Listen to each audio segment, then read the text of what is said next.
అందరికీ నమస్కారం. కార్యక్రమం ప్రారంభించే ముందు గురువు గారు బ్రహ్మర్షి పత్రి గారికి ఒక్కసారి మనం ధన్యవాదాలు చెప్పుకుందాం. మనం గత 24 ఎపిసోడ్ నుంచి బుద్ధుని యొక్క బోధలు ధమ్మపదాల నుంచి తెలుసుకున్నాం. ఈరోజు 25వ ఎపిసోడ్. బుద్ధుని యొక్క బోధ ఏంటో ఇప్పుడు తెలుసుకుందాం. మనం తెలియని వాడను నేనని తెలిసిన అజ్ఞుడు విజ్ఞుడు. తెలియని వాడను నేనని తెలిసిన అజ్ఞుడు విజ్ఞుడు. తనను తాను ప్రాజ్ఞుడుగా తలచేవాడే మూర్ఖుడు. తనను తాను ప్రాజ్ఞుడుగా తలచేవాడే మూర్ఖుడు. తెలియని వాడను నేనని తెలిసిన అజ్ఞుడు విజ్ఞుడు. తనను తాను ప్రాజ్ఞుడుగా తలచేవాడే మూర్ఖుడు. దీని గురించి కొంచెం వివరించుకుందాం. సాధారణంగా లోకంలో ప్రతి ఒక్కళ్ళు ఏమనుకుంటూ ఉంటారంటే నాకే అన్నీ తెలుసు అనుకుంటారు. అందులో ఈ క్లాసులు చెప్పేవాళ్ళు ఓ 4 క్లాసులు చెప్తారు, నాకు అన్నీ తెలుసు అనుకుంటారు, నేను చెప్పేదే కరెక్ట్ అనేటువంటి భావంలో ఉంటారు. ఒక రకంగా బుద్ధుడు చెప్పేవన్నీ మన మాస్టర్స్కి చెప్పే సందేశాలాగా నాకు అనిపిస్తున్నాయి. ఇవన్నీ కూడా లోకంలో కూడా చాలా మంది పండితులు ఉంటారు, ఏదో కాస్త తెలివైన వాళ్ళు ఉంటారు, కొన్నిట్లో నైపుణ్యం పొందిన వాళ్ళు ఉంటారు. వాళ్ళు ఏమనుకుంటారంటే నాకే అన్నీ తెలుసు అనుకుంటారు. వాళ్ళకి తెలుసున్నది గోరంతా కొండంత తెలుసు అనుకుంటారు. అంచేత వాళ్ళు ఎవరు చెప్పింది వినరు, వినడానికి ఇష్టపడరు. నాకంటే నీకు బాగా తెలుసా అనేటువంటి భావంతో ఉంటారు. అసలు చెప్తుంటే కూడా వినడానికి ఇష్టపడరు. మీరు చూడండి, విగ్రహం దేవుడా అంటే విగ్రహం అసత్యం.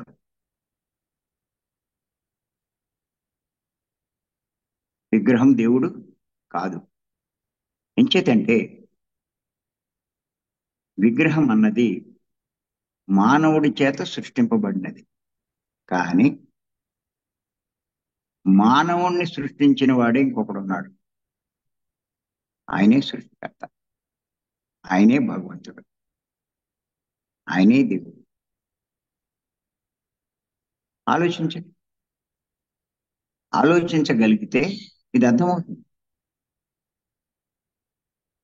నువ్వు సృష్టించింది గొప్పదా, నిన్ను సృష్టించిన వాడు గొప్పవాడా అని మీరు ప్రశ్న వేసుకుంటే మీకు చాలా స్పష్టంగా అర్థమవుతుంది. నన్ను సృష్టించిన వాడే గొప్పవాడని.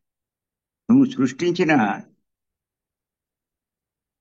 ఒక బొమ్మ, ఒక విగ్రహం, ఒక రాతి నుండి తయారు చేసినటువంటి చెక్కినటువంటి ఆ విగ్రహం అదే అంత గొప్పదవుతే అంత గొప్పదాన్ని తయారు చేయగలిగిన వాడిని సృష్టించిన వాడు ఆ సృష్టికర్త. నువ్వేమనుకుంటున్నావు? నువ్వు సృష్టించిందే చాలా గొప్పది అనుకుంటున్నావు. మరి అంత గొప్పది నువ్వు సృష్టించావు కదా, అంత గొప్పదాన్ని సృష్టించగలిగిన నిన్ను ఆయన సృష్టించాడు. మరి ఇద్దరిలో ఎవరు గొప్పవాడు అని ప్రశ్న వేసుకుంటే నీకు అర్థమవుతుంది. కానీ ఈ విషయం చెప్తే వినరు. నీకేం తెలుసు? మళ్ళా కొత్త వాదనలు తీసుకొస్తారు. ఆ చెప్పిన దాన్ని అర్థం చేసుకునే ప్రయత్నం చేయరు, కొత్త వాదనలు తీసుకొస్తారు. మరి అందరూ ఎందుకు చేస్తారు? గుళ్ళు ఎందుకు కట్టారు? శంకరాచార్యుల వారే కట్టారు కదా. ఇలాంటి ప్రశ్నలు వేస్తారు. ఈ ప్రశ్నలు వేస్తూ ఉంటారు కానీ ఆ చెప్పిన దాన్ని అర్థం చేసుకునే ప్రయత్నం చెయ్యరు. నీకేం తెలుసులే అంటారు. నాకు తెలుసు కానీ నీకేం తెలుసు? మా తాతలు చేశారు, ముత్తాతలు చేశారు, నువ్వేంటి అలా మాట్లాడుతావు అంటారు. అలా అడ్డగోలుగా వాదిస్తారు తప్ప, అరే వాడు చెప్పే దాంట్లో సత్యం ఉందా లేదా అన్నది అర్థం చేసుకోరు. చాలే నువ్వు చెప్పక్కర్లేదు నాకు తెలుసులే అంటాడు. మరి వాడు అంత అజ్ఞానంలో ఉండి అన్నీ తెలుసు అన్నట్టుగా, ఒక పండితుల్లాగా లేకపోతే ఒక యోగిలాగా మాట్లాడతాడు.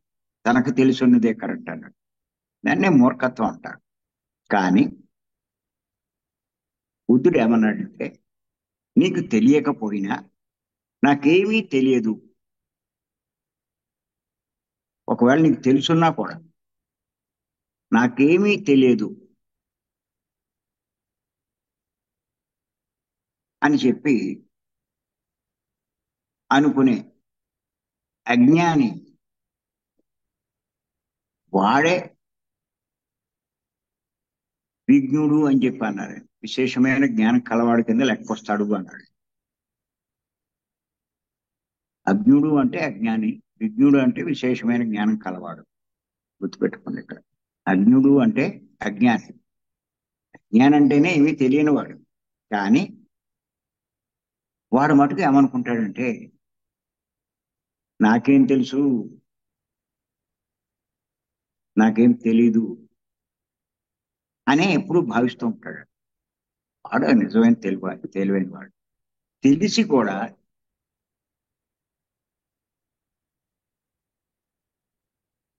నీకేం తెలీదు నాకే అంతా తెలుసు అనేవాడే నిజమైన మూర్ఖుడు.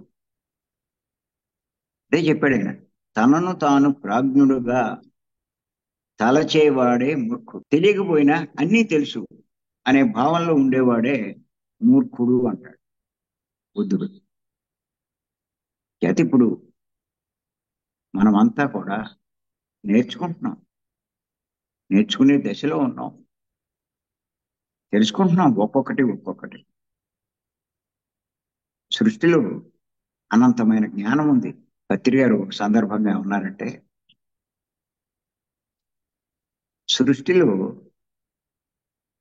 ఈ జ్ఞానంలో ఎదగడానికి, పైకి వెళ్ళడానికి లక్షల మెట్లు ఉన్నాయని చెప్పి అన్నారు. జ్ఞానంలో పైకి వెళ్ళడానికి లక్షల మెట్లు ఉన్నాయని చెప్పి అన్నారు ఆయన. మీరు ఏదో 2-3 మెట్లు ఎక్కి అబ్బో నేను పైకి వెళ్ళిపోయాను అనుకుంటే నీకంట తెలివి తక్కువడు ఎవడు ఉండడు. నేను మూర్ఖుడనే పేర్కోవాలి. ఎంచేతంటే పత్రి గారు ఒక ఉదాహరణ కూడా చెప్పారు. ఆయన చెప్పిన దానికి లక్షల మెట్లు ఉంటాయి జ్ఞానంలో అని. ఏమిటంటే శివుడు నిరంతరము ధ్యానం చేస్తూనే ఉంటాడు. మరి శివుడే ఎంత గొప్పవాడు, మానవులకు కాదు, 84 లక్షల జీవరాశులు కాదు, దేవుళ్ళ కంటే కూడా గొప్పవాడు శివుడు. అంతటి శివుడే ఇంకా ధ్యానంలో నిరంతర ధ్యాన స్థితిలో ఉన్నాడు అంటే ఎందుకు చేస్తున్నాడు? దేవతలకి సందేహం వచ్చింది. ఆ సందేహం నివృత్తి కాక వాళ్ళు శివుడి దగ్గరికి వెళ్ళారు కైలాసం. వాళ్ళు రాకని గమనించి శివుడు కళ్ళు తెరిచి, మీరందరూ రావడానికి ఏంటి కారణం అని చెప్పి అడిగారు. అప్పుడు వాళ్ళు ఈ ప్రశ్నే వేశారు. మా అందరికంటే గొప్పవాడు మీరు, మీకు తెలియంది ఏమీ ఉండదు అని మేము అనుకున్నాం. కానీ మీరెందుకు ధ్యానం చేస్తున్నారు? అన్నీ తెలుసు అన్నవారు మీరెందుకు ధ్యానం చేస్తున్నారు అంటే ఇప్పుడు శివుడు అన్నాడు,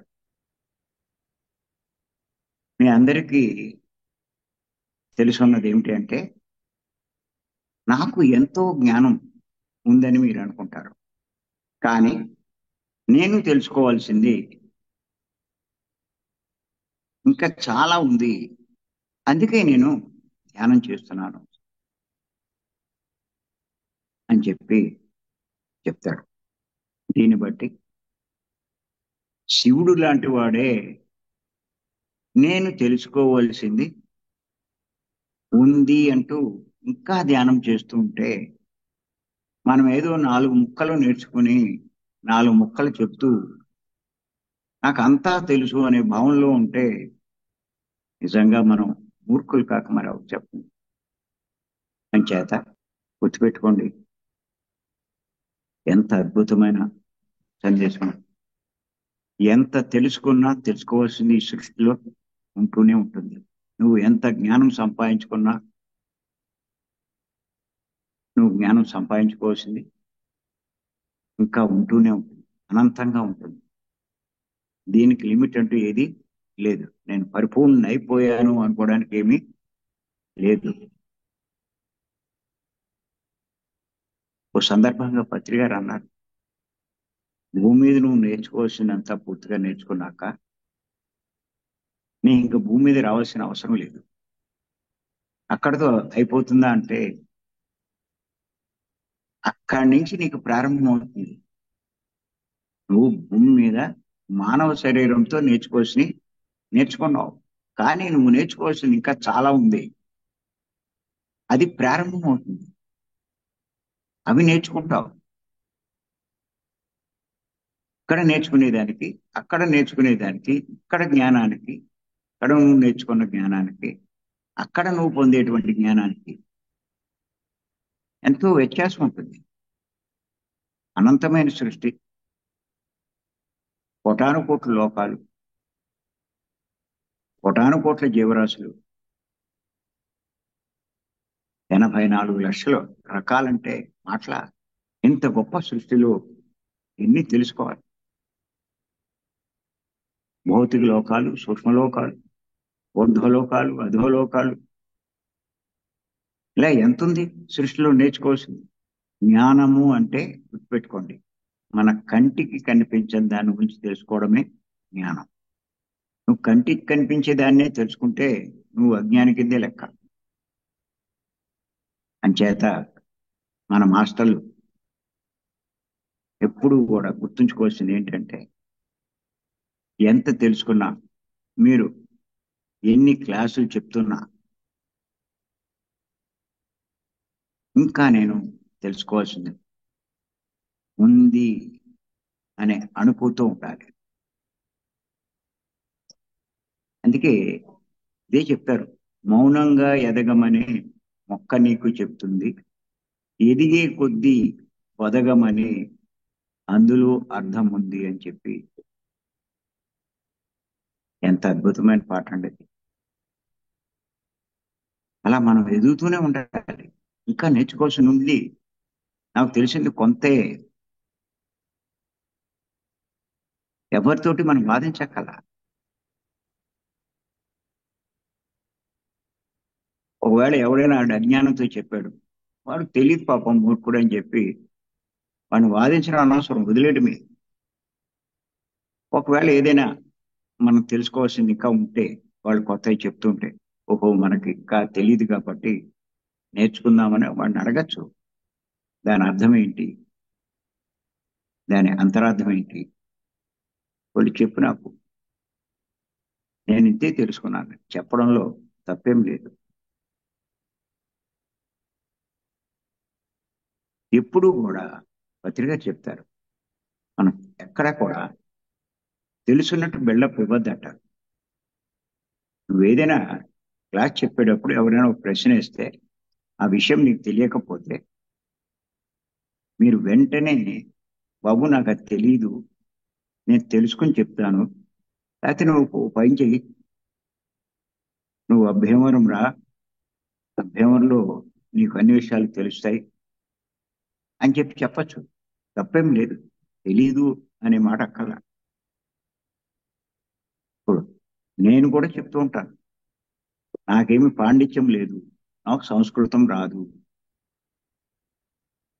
అందులో ఉన్న ప్రతి మాటకి నేను అర్థాలు చెప్పలేను.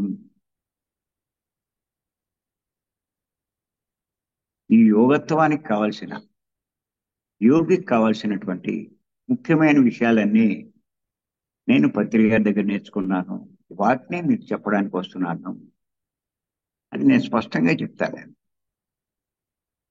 ఓ పండితుడు చదివినటువంటి శ్లోకం చదివి అర్థం చెప్పమంటే మనం ఏం చెప్తాం? మనం తెలుసుకున్న కొన్ని విషయాలకి మనం చెప్పగలం. సృష్టిలో ఉన్నవన్నీ అందరూ ఎక్కడ నేర్చుకుంటారు? ఈ జన్మలో నేర్చుకుంటావు, మళ్ళా జన్మ మారిపోతుంది, అక్కడ ఇంకా కొన్ని నేర్చుకుంటూ ఉంటావు. నీకు అతీంద్రియ శక్తులు బాగా వచ్చినప్పుడు నేర్చుకున్నవన్నీ కూడా నీకు స్ఫురణకు వస్తూ ఉంటాయి, అందరికీ చెప్తూ ఉంటాం. అంచేత ఎప్పుడూ కూడా నేను తెలియని వాణ్ణే అనేటువంటి భావంలో నువ్వు ఎప్పుడు ఉన్నప్పుడు నువ్వే నిజమైన జ్ఞాని అని చెప్పి అంటారు బుద్ధుడు. అంతేగాని నేను అన్నీ తెలుసున్నవాడిని అని తలిచేవాడే మూర్ఖుడు అని చెప్పి అంటారు. చేత నిరంతర విద్యార్థులమ్మా, నిరంతర విద్యార్థులు. పత్రికారి చెప్తారు కదా, నేను ఇంకా నేర్చుకుంటూనే ఉంటాను, అందుకే అందరితోటి నేను మాట్లాడుతూ ఉంటాను, వాళ్ళ అనుభవాలు తెలుసుకుంటూ ఉంటానంట. అంటే వాళ్ళు ఇంకా ఏమైనా నాకు తెలియని ఏమైనా చెప్తారేమో అని వింటూ ఉంటానంటారు. తెలిసిన ఏమైనా వాడు చెప్తూ ఉంటే వెంటనే కట్ చేసేస్తారు. ఒకవేళ నిజంగా ఏదైనా కొత్త విషయం చెప్తూ ఉంటే చాలా ఆసక్తిగా వింటారు ఆయన.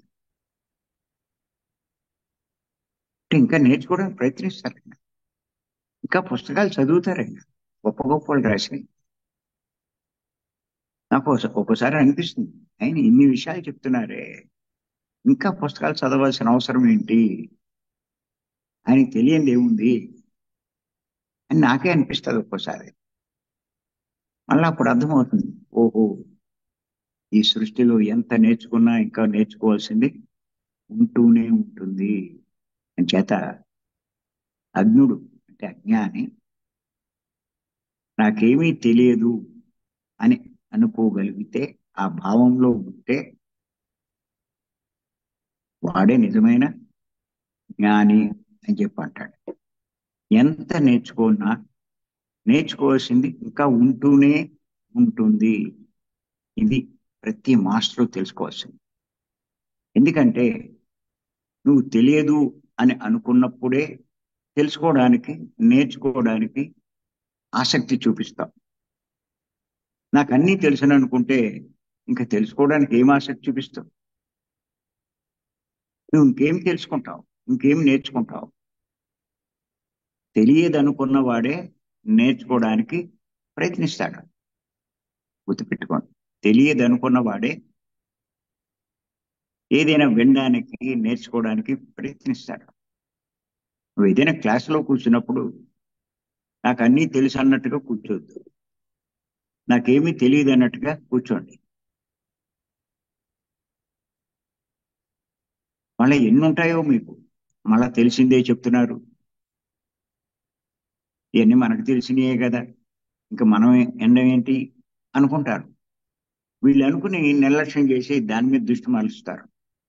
సరిగ్గా ఆ టైంలోనే వీడికి తెలియని పాయింట్ ఇంకోటి వస్తుంది, అది కోల్పోతాడు వాడు. ఇలా నేను గ్రహిస్తూ ఉంటాను కొంతమందిని. అంచేత బయట వాళ్ళ విషయం మాట ఎలా ఉన్నా, బుద్ధుడు ఒక రకంగా ఇది మన మాస్టర్లు అందరం అన్వయించుకోవాలి. అమ్మ ఎన్ని పుస్తకాలు చదివినా ఇంకా చదువుతూనే ఉంటుంది, ఇంకా నేర్చుకోవడానికి ప్రయత్నిస్తూనే ఉంటుంది. మరి అనంతంగా చెప్తూనే ఉంది, ఇంకా నేర్చుకుంటూనే ఉంది. సైమల్టేనియస్ గా రెండూ చేస్తుంది. నేర్చుకుంటూనే ఉంది, చెప్తూనే ఉంది. ఇది జీవితం అంతా సాగేదే. జీవితం అని కాదు, జన్మ జన్మలు నిరంతరంగా సాగేదే ఇది. పరిపూర్ణుడు అవ్వాలి అంటే, పరిపూర్ణ జ్ఞానం సంపాదించాలంటే నాకు ఇంకా నేర్చుకోవాల్సింది ఉంటూనే ఉంది, నాకేం తెలుసు అనే భావంలోనే ఉంటే ఖచ్చితంగా ఎంతైనా నేర్చుకుంటారు. యాక్చువల్ గా నేను నిన్ను ఊరు తిరుగుతున్నాను, ఇంతమందితోటి సాంగత్యం చేస్తున్నాను. ఇది నాకు ఒక వరంగానే భావిస్తాను నేను, ఈ తిరగడం చేయడం అన్నది. చాలా మంది ఆ తిరగడం అంత యాతన కష్టం కదా అనేటువంటి భావనలో ఉంటారు. కానీ ఈ తిరగడం వల్ల, ఎంతో మంది మాస్టర్ని కలవడం వల్ల ప్రతి ఒక్కరిలో ఎంతో కొంత జ్ఞానం ఉంటుంది. వాళ్ళ అనుభవాలు అయ్యి వినడం వల్ల, వాళ్ళతో సాంగత్యం చేయడం వల్ల కొన్ని కొత్త విషయాలు మనకు కూడా బోధపడుతూ ఉంటాయి. వాటిని గ్రహిస్తాం. నేను ఈ తిరగడంలో క్లాసులు చెప్తూ ఉంటాను, అది దాని పని మామూలే. కానీ వాళ్ళతో ఒక్కో రాత్రి గడపడం వల్ల, వాళ్ళతో సాంగత్యం చేయడం వల్ల, అలాగే ఆ క్లాసులో ఎంతో మంది తోటి క్లాస్ అయిపోయినా కూడా లేచి వచ్చేయండి, కాసేపు కూర్చుంటాను అక్కడ. ఎవరైనా వచ్చి ఆసక్తిగా మాట్లాడడానికి ఆసక్తి చూపిస్తే ఉంటాను, వాళ్ళు మాటలన్నీ వింటూ ఉంటాను. చాలా మంది ఏయో సందేహాలు అడుగుతూ ఉంటారు, ఏయో వాళ్ళకి తెలుసున్నవి చెప్పాలని చెప్పి ప్రయత్నిస్తూ ఉంటారు, వాళ్ళు చేసినవి చేయి చెప్పడానికి ప్రయత్నిస్తూ ఉంటారు. కానీ అవన్నీ వింటూ ఉంటాను నేను. అవన్నీ నాకు ఎంతో ఉపకరిస్తాయి, నా ఎదుగుదలకి చాలా ఉపకరిస్తాయి. చేత తెలుసుననే అహంకారం మనం ప్రదర్శించకూడదు ఎంత చెప్పినా కూడా. వాళ్ళు పొగుడుతూ ఉండొచ్చు, ఎన్నో చేయొచ్చు, కానీ లోపల అహంకారం పెరగకూడదు. నేను నేను నాకు తెలుసు అనేటువంటి భావన రాకూడదు. చేతిది తెలుసుకున్న వాళ్ళు, బుద్ధుడి యొక్క బోధ ఎంత గొప్ప బోధ అండి.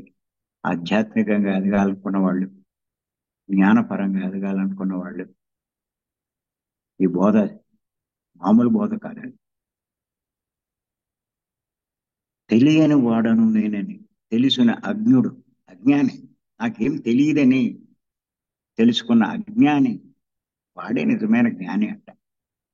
వాడు విజ్ఞుడు, తనను తాను ప్రాజ్ఞుడుగా అన్నీ తెలుసునన్నాడు. నేనేదో చాలా గొప్పవాడిని అని తలిచేవాడే మూర్ఖుడు అని. నువ్వు ఎన్ని క్లాసులు చెప్పు, వినేవాళ్ళంతా కూడా గొప్పవాళ్లే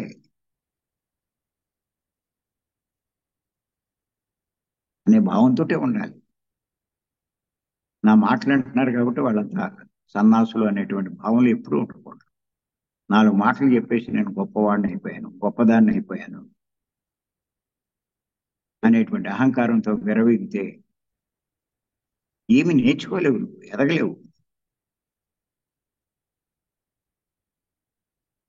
అనంతమైన జ్ఞానం. నాకు పత్రిక చెప్పిన మాటలు చాలా బాగా నచ్చినాయి. జ్ఞాన మార్గంలో లక్షల మెట్లు ఉన్నాయని చెప్పి. ఎన్ని మెట్లు ఎక్కువ నువ్వు, ఎంత తెలుసు, ఇంత ముందు నువ్వు నేర్చుకున్నావు కూడా ఇప్పుడు స్ఫురణకి తెచ్చుకోలేకపోతున్నావే నువ్వు. నీ సాధన ఆ స్థాయికి వెళ్ళలేదే. ఏం తెలుసు నీకు? తెలుసుకున్నదే గుర్తుకు రావట్లేదే.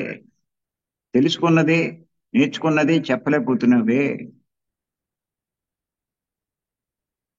ఏం తెలుసు? 350 జన్మలు దాటి ఉన్న వాళ్ళమే మనం అంతా అన్నాను. ఈ 350 జన్మల్లో ఏమీ నేర్చుకోలేదా? ఏ అనుభవాలు పొందలేదా? ఏ పాఠాలు నువ్వు నేర్చుకోలేదా? ఎన్నో నేర్చుకున్నాం. చివరి దశకు వచ్చేసాం మనం. మరి అన్నీ మనకి ఎక్కడ గుర్తుంది? నువ్వు సాధన చేస్తే అవన్నీ స్ఫురణకు వస్తాయి. నీ లోపల నుంచి బయటకు వస్తూ ఉంటాయి. అదే చెప్తూ ఉంటుంది. పత్రిక గారి దగ్గర నేను గ్రహించింది ఏంటంటే, చాలా గొప్ప విషయాన్ని చిన్న మాటలో చెప్తారు. అలాగే చిన్న సందేశాన్ని ఎంతో విపులంగా వివరిస్తారు. రోజుల తరబడి కూడా వివరిస్తారు. అదే ప్రజ్ఞ. వినని దాన్ని, చదవని దాన్ని చెప్పగలగడమే ప్రజ్ఞ. ఎలా చెప్తాడు? ఇప్పుడు వినలేదు ఈ జన్మలో, చదవలేదు. మరి గత జన్మలో తెలుసుకున్నాడు, నేర్చుకున్నాడు. ఎప్పుడూ నేర్చుకోకుండా ఎక్కడి నుంచి వస్తుంది? అయితే పైనుంచైనా అందాలి. ఎవరో ఒకళ్ళకి వీళ్ళకి అందివ్వాలి. అంతకన్నా వేరే దారి లేదు. అంచేత ఇది చాలా చాలా గొప్ప విషయం అండి. ప్రతి ఒక్కళ్ళు కూడా ఎదగాలనుకున్న వాళ్ళు నాకేమీ తెలియదు అన్న భావంతో ఉండాలి. ఎంత చెప్తున్నా నేను ఇంకా తెలుసుకోవాల్సింది ఉంది, నేర్చుకోవాల్సింది ఉంది అనే భావంతో ఉండాలి. మరి మనం మాంసం తినద్దని చెప్తే చాలా చాలే, నీకేం తెలుసు, నాకు అన్నీ తెలుసు అంటాడు. వాళ్ళు పూర్తి అజ్ఞానంలో ఉన్నారు. అరే నాకు తెలియదు వీళ్ళు చెప్తున్నారు అనే భావం కూడా ఉండదు. అలా పత్రి గారు ఎన్నో చెప్పారు. మందులు వద్దు అంటారు. ఎందుకు వద్దు అన్నారు అన్న దాని మీద నువ్వు అధ్యయనం చేయాలి, నేర్చుకోవాలి.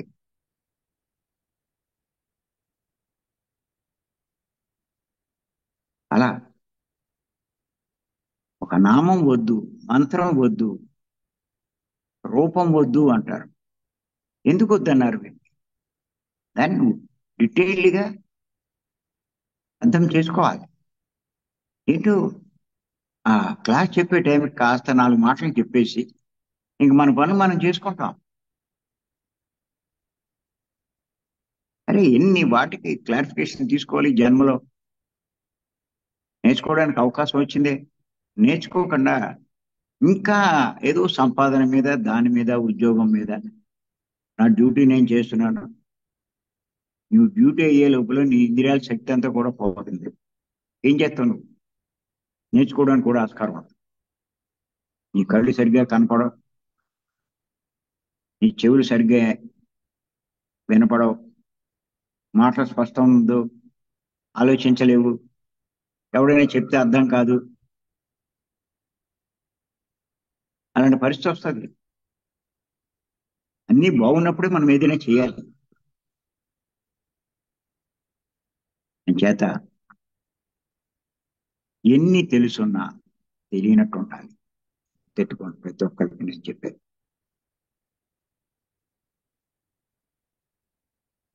చేత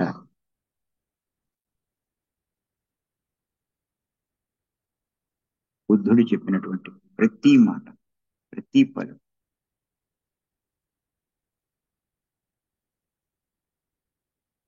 రత్నాలతో సరితూగుతాయి. వాటిని ఊరికే తేలిగ్గా వదిలిపెట్టకూడదు. ఇప్పుడు ఎన్ని రాసుకోవాలి, మనం మనం చేసుకోవాలి. మధ్య మధ్యలో ఎన్ని మన మస్తకంలో రికార్డ్ అయిపోవాలి, మస్తకంలో పెట్టుకోవాలి. ఎప్పుడైనా ఆ సందర్భం వచ్చినప్పుడు అది గుర్తుకు రావాలి. అప్పుడు మనం గొప్పవాళ్ళం కింద లెక్క. అదే దీనికి ఏమి లేదు. బుద్ధి బుద్ధి బుద్ధి, అదే చెప్తున్నాను. బుద్ధి బాగా వికసింప చేసుకోండి, అదే చెప్పేది. చేత ఈ అవకాశం ఇచ్చి మీ అందరికీ మరొక్కసారి నేను ధన్యవాదాలు చెప్తాను. Thank you.